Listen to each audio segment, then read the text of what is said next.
Depuis l'aube de l'humanité, l'être humain a toujours cherché à repousser ses limites. Non, trop basique.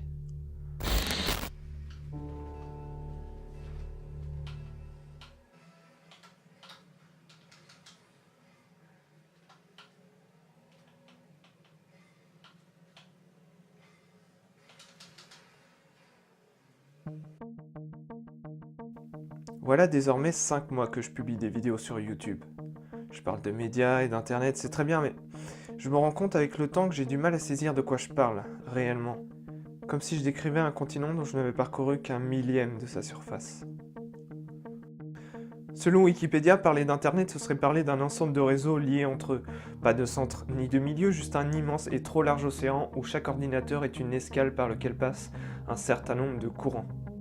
Car, au-delà de penser la surface de cette plateforme, il serait peut-être plus intéressant d'en comprendre les différents courants qui la jalonnent.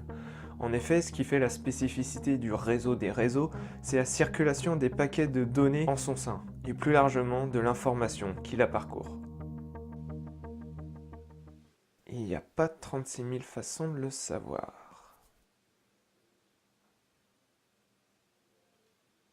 Chaque minute qui s'écoule sur Internet, c'est 2 millions de recherches sur Google. Dans la liste des chiffres qui décoiffent, on peut aussi noter que 150 à 250 millions de mails sont envoyés simultanément depuis les ordinateurs du monde entier. Je vais pas faire un top des sites les plus visités au monde, les deux plus importants sont évidemment Google et Facebook qui cumulent à eux seuls près de 70% du trafic. Mais là, on effleure juste la surface visible de l'iceberg. Une grande partie de la circulation sur Internet se déroule sur les réseaux sociaux. Si 51% de la population mondiale est connectée aujourd'hui à Internet, seulement 39% est connecté à un réseau social. Dans cette immensité de connexions circule un flux sans équivalence. 700 000 connexions sur Facebook, 347 000 tweets envoyés, 216 millions de photos likées pour près de 400 millions de partages instantanément. J'espère que vous n'avez pas le vertige car le voyage continue. Je vous avais déjà parlé des 400 heures de vidéos téléchargées chaque minute sur YouTube ? Normal, je me sens un peu plus concerné en tant que youtubeur, mais qu'en est-il des autres réseaux ? 520 000 photos sont envoyées sur Snapchat à la minute.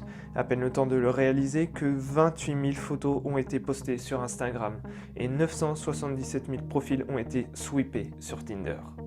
Et si vous vous sentez tout petit, vous avez parfaitement raison. 2,71 millions de vidéos sont visionnées chaque minute sur YouTube, 38 000 heures de musique sont écoutées sur Spotify et 50 000 gifs sont visionnés sur Giphy. Chaque minute, ce sont près de 203 000 € qui sont dépensés en ligne sur le site Amazon.com. Plus que ce que l'on gagnera jamais avec cette chaîne YouTube. Blague à part, tous ces chiffres placés les uns derrière les autres posent question sur le sens de nos pratiques. Ces chiffres, ce sont nos données. Est-ce que vous avez le sentiment de les contrôler, de les maîtriser ? Pourtant, nous nous sommes tous rendus plus ou moins dépendants de Facebook, Google, Amazon ou de n'importe quel autre réseau social. Mais à quel prix ? Vous avez déjà entendu parler de la neutralité du net ? Cette notion primordiale qui vous explique que toutes les données, d'où qu'elles viennent, doivent être traitées de la même manière par le fournisseur d'accès ? Oui, vous vous souvenez ? Eh bien, ce principe a été rejeté par Donald Trump aux États-Unis. C'était en décembre 2017.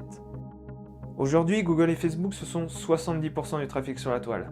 Un quasi-monopole qui a des chances de se retrouver renforcé par la mise en cause de la neutralité du net. Comment ? En plaçant en priorité la bande passante au profit des géants du web sans se soucier des 30% restants, condamnant par là même la diversité du web et la liberté de création.